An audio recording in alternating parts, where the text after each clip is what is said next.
I used to try to fit in, odd man out. I could never conform, I'm a standout. Trying to be like them, it never panned out. I took a different route, I got it planned out. I made my own lane, got my own swag. I'm a vibe, B, I'm in my own bag. Hey guys, what's up? Welcome back to Beauty for Ashes. It's your girl Toya back with another video for y'all. Yes, I know you saw the title and y'all here for the tea, and I'm gonna spill some tea. I am, but I'm also here to help you. So that's my mission. But so me being transparent and vulnerable is gonna help somebody else, and I'm with it. I'm gonna spill the beans.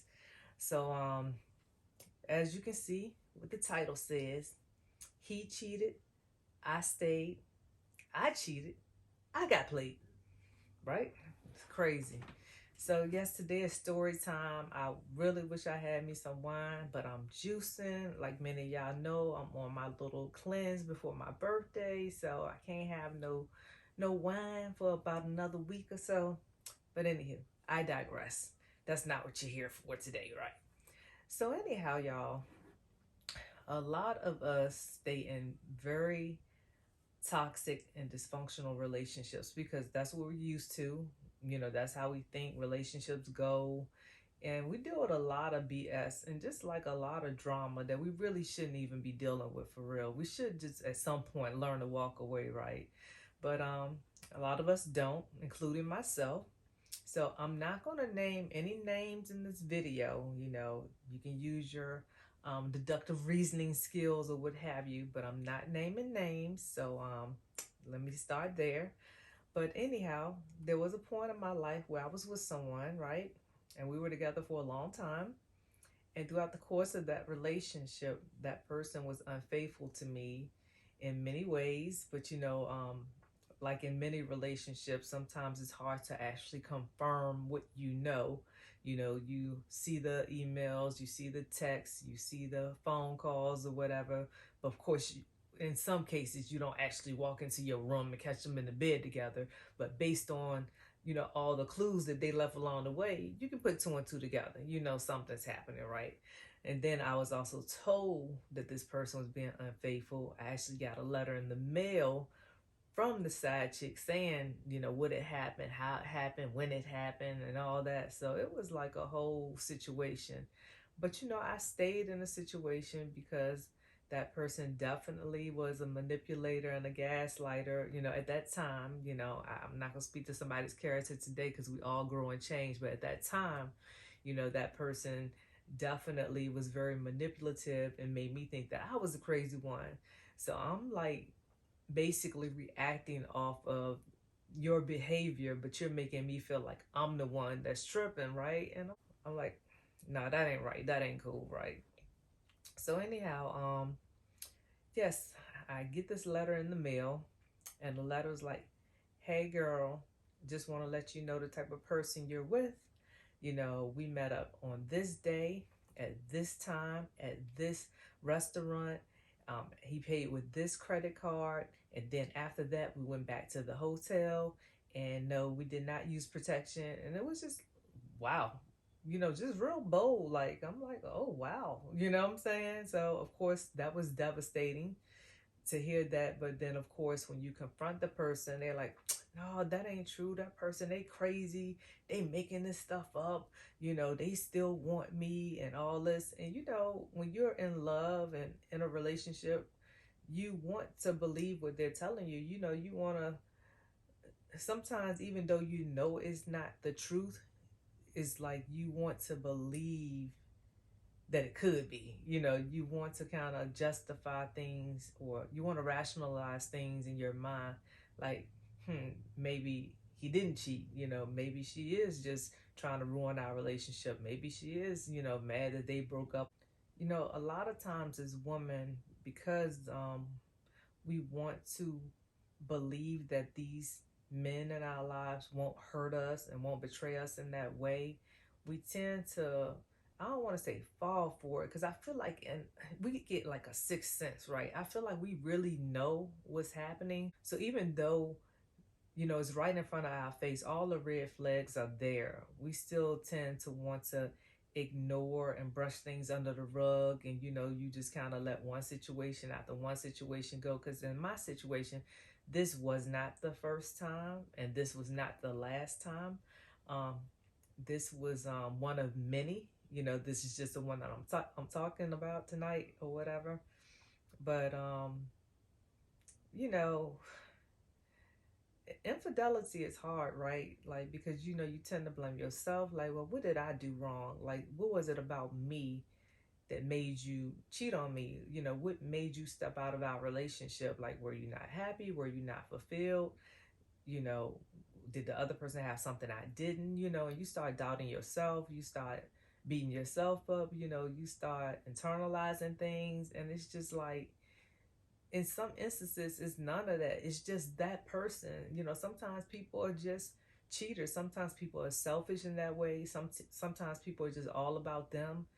And then we live in a society, unfortunately, where women outnumber men. So some women, they can know you're in a relationship, they can know you're in a marriage, and they don't care. They just want a part of you. Like, what Sizzle say, I can have you for the weekend. That be the mentality, though. It's just like, you can get on Monday through Thursday or whatever, but I'll take them for the weekend, give them back to you.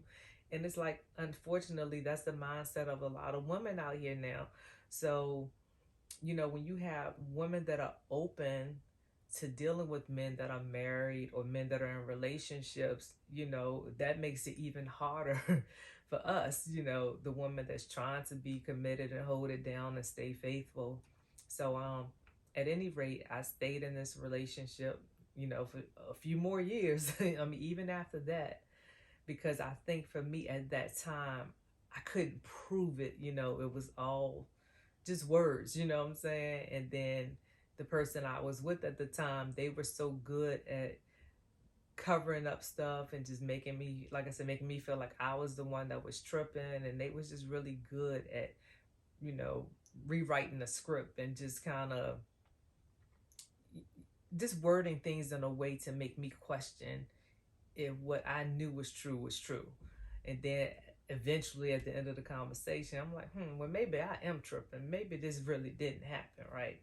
So anyhow, as time went on, it was a few more instances of just, like I said, text messages, phone calls, me calling other females and arguing with them. And, I just got to a place like I had just really had it. Like, I was just over it. And I'm like, you know what?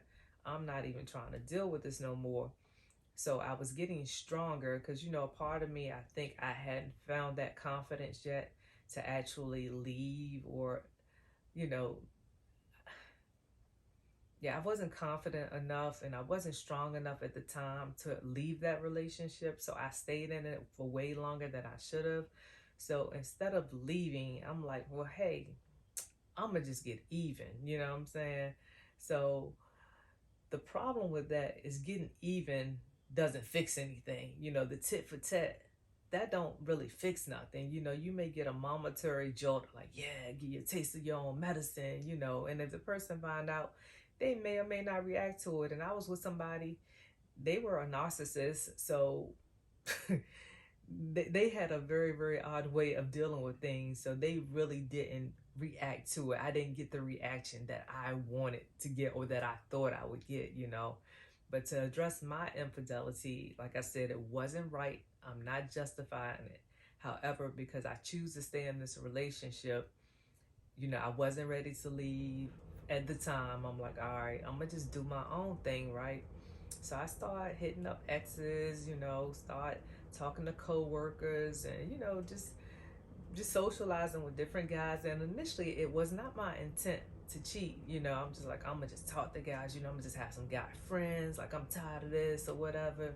But because I was so vulnerable and so open, I was an easy target. So the guys that I was talking to, they fed off of that. So it was easy for them to get me, because I was just in such an emotional state of like, my relationship is falling apart. Like, I don't know what's going on. I'm just trying to, hold on, dang, what I'm saying. Edit that. I don't want none of that in there.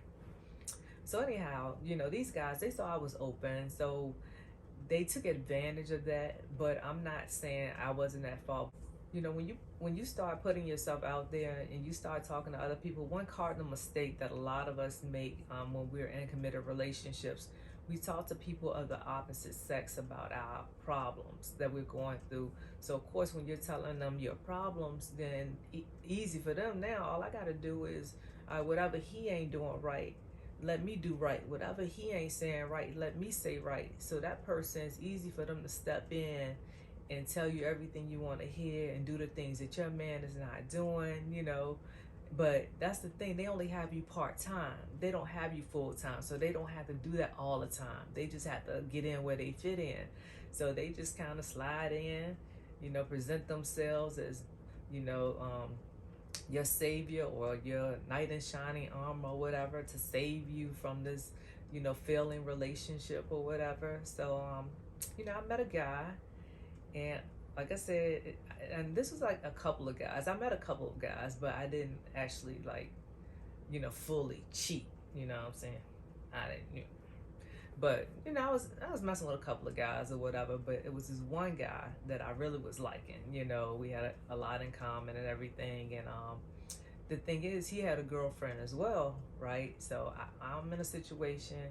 He has a girlfriend, and we, you know, basically fell for each other. And like I said, the intent for me was just to have a friend, somebody to confide in, a shoulder to lean on or whatever, and also a little get back. You know, I ain't gonna lie, got a little petty. So yeah, I want to get back. I want to tit for tat. You've been doing me wrong all these years. You know, it's my turn, right? The tables in turn. So anyhow, me and this guy, we develop a relationship. Yes, while we're in a relationship, we develop a relationship of our own. So we sneaking and creeping and cheating, and you know, it was just so exciting and just so like, it was like a breath of fresh air. Like I was just really, really enjoying my time with this person, and they just made me feel like so loved and like so like, oh my god, I would never do that to you, and no no no no no, you know, all the stuff they be saying, right? And I fell for a hook, line, and sinker. Like I was like, oh my god, this is my soulmate, you know, this is the person I'm gonna be with, you know what I mean? So you know, we dated for a while we were in these relationships, but eventually he ended his other relationship, and then eventually I got out of my relationship. So now the guy that I was cheating on my ex with, him and we're now in a relationship, if you follow me, right? So you know, everything's going good, and you know, I'm just like in bliss. Basically, I feel like, yes, you know, I finally got out of this bad situation, all this cheating and infidelity going on, and now I'm with the person that I want to be with. This guy, he gonna treat me right. You know, he know everything I've been through with this other guy. He'll never do me like that.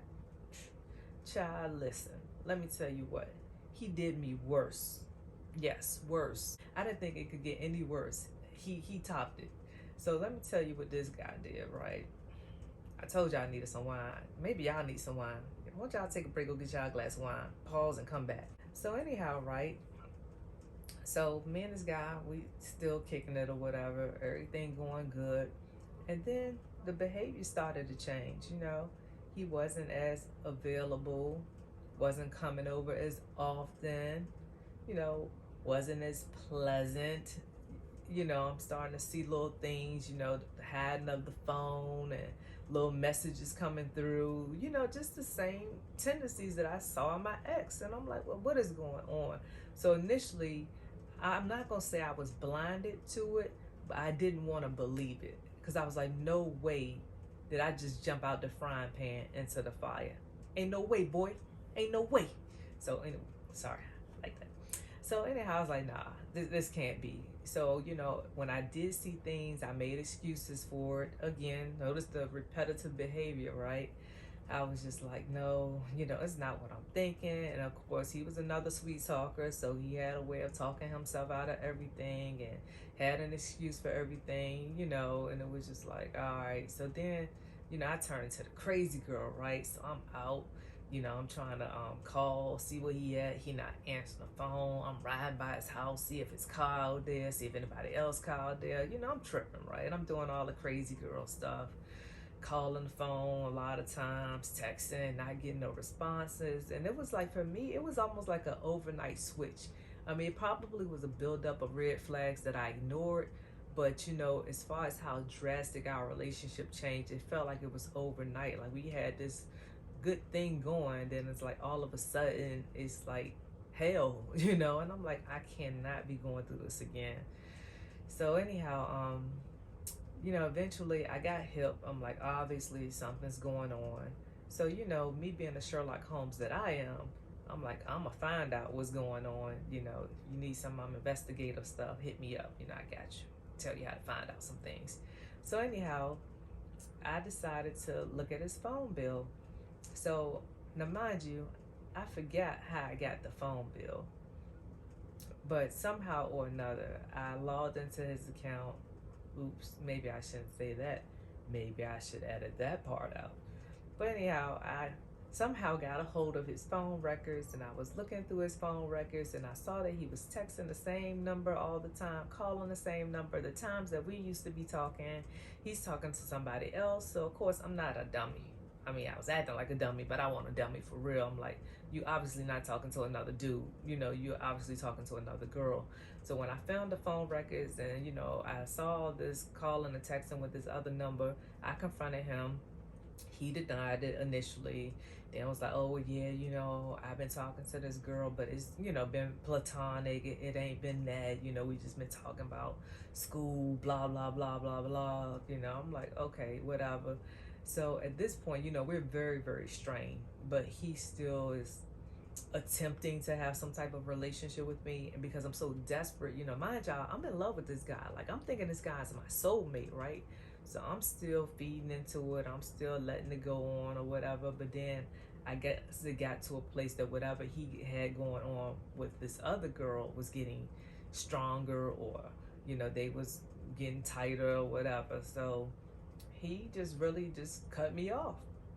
And it's like, I was devastated because I'm like, all this we built, like all that we built together, all the time we spent, all the love I thought we shared, like you can just do me like that. Like, dude, you just like dropped me like I was some bum off the street. Like, you ain't even care about me, you ain't care about my feelings or anything, right? So y'all, I'm devastated. So come to find out, and this is months later, because I was really struggling. I was going through a depression, because I just got out of one serious relationship, and now I'm breaking up with another, going through another breakup right after that. So I'm like 2 breakups back to back. So I'm struggling, y'all. I'm depressed. I'm crying. I'm praying. I'm just I'm just going through it. I don't know what to do at this point. I'm like, if I never talk to another dude in my life, like it's all good. I ain't got to. Like I'm good by myself. I went celibate for a while. I'm just like, I'm just over it. Like I cannot go through this type of heartbreak again. And so I come to find out, y'all, he had ended up getting back with his ex-girlfriend. But no, no, no. I know. Pick your job. That ain't even a jaw dropper. Pick your job. Come to find out, not only was he back with the ex, she was pregnant. Yes, got her pregnant, y'all. So I was like, wow. Like I thought the first dude was bad. This dude was Satan. I was like, man. So when I tell you heart ripped out of chest, like I was devastated. Yeah, I was done for a minute. So as I said, after that, I was going through my depression. you know, it was like a struggle just to get up and go through a normal day. Like I had it bad, y'all. Like I was no good. I didn't want to talk to friends. I didn't want to talk to family. Like I was just really, really struggling. Like the only thing that got me through, and like this will sound crazy to some, but I really enjoyed boxing, specifically Floyd Mayweather. Like I liked watching his fights. So every night when I came home from work, I'll just crawl up on the sofa with my laptop and just YouTube all of his fights from the very first fight to the last one, because that was a time where my mind was not thinking. I could just watch something that I was very interested and intrigued in, And I just lost myself in that. But that was like the only time that I really had peace, you know, until I went to bed. So that just went on for months, y'all. Like, I mean, it took me a while to heal from that, but you know, I kept praying. You know, I asked for forgiveness for my sins, and I was just like, you know, Lord, I'm just ready to do right and be right. And you know, I don't want to ever have to experience this type of hurt and devastation again. So whatever I got to do to fix me is what I want to do. So you know, that's kind of what I want to share with y'all, and that's what I want to kind of talk to y'all about. You know, I shared my story because I feel like a lot of y'all, and a lot, you know, including myself, we deal with toxic, dysfunctional relationships, and we have to stop normalizing that. Like, that's not love. If somebody's cheating on you, somebody's, you know, being physically or mentally abusive to you, like, none of those things are cool. And a lot of times I know we may stay in relationships because it may be a financial reason, you know, it may be children involved. But if you're not being treated right and that relationship is more harmful to you than it is helpful, then you have to leave. You have to make that decision to leave, because staying and enduring it is not helping you. And then staying and cheating, that doesn't always work out the way that you may think it would. And plus, it's like, why waste your time that way? You know, why spend time sneaking and creeping and doing all that? You know, you can just be a single person out here really trying to date people that really would want to be with you, really want to get to know you, somebody that God may actually have for you. So don't waste your time in these relationships that are not going nowhere, relationships that just leave you hurt and broken over and over again, because it takes its toll. It takes a long time to heal from stuff like that.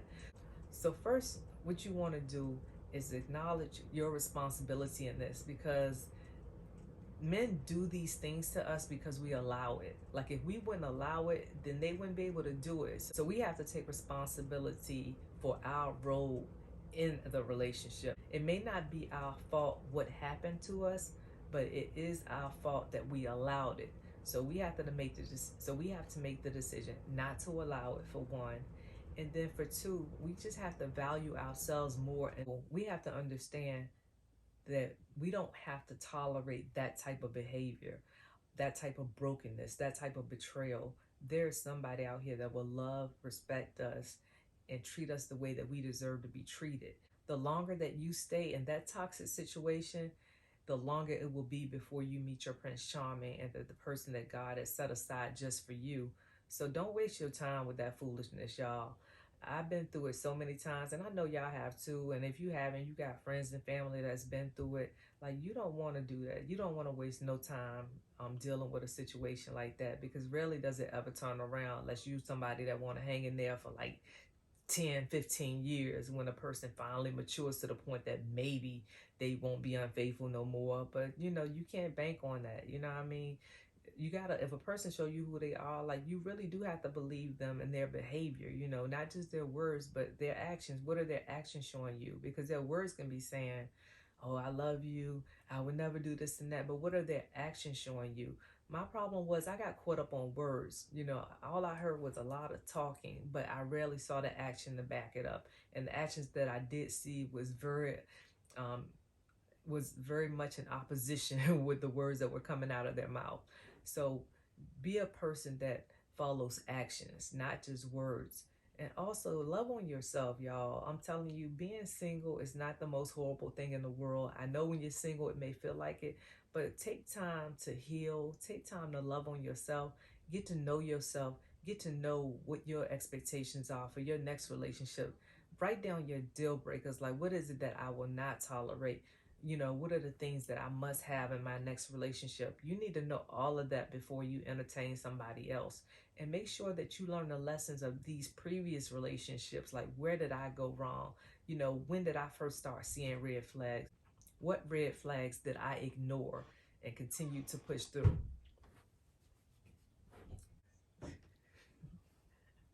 I'm almost done. You got a PP. Yeah.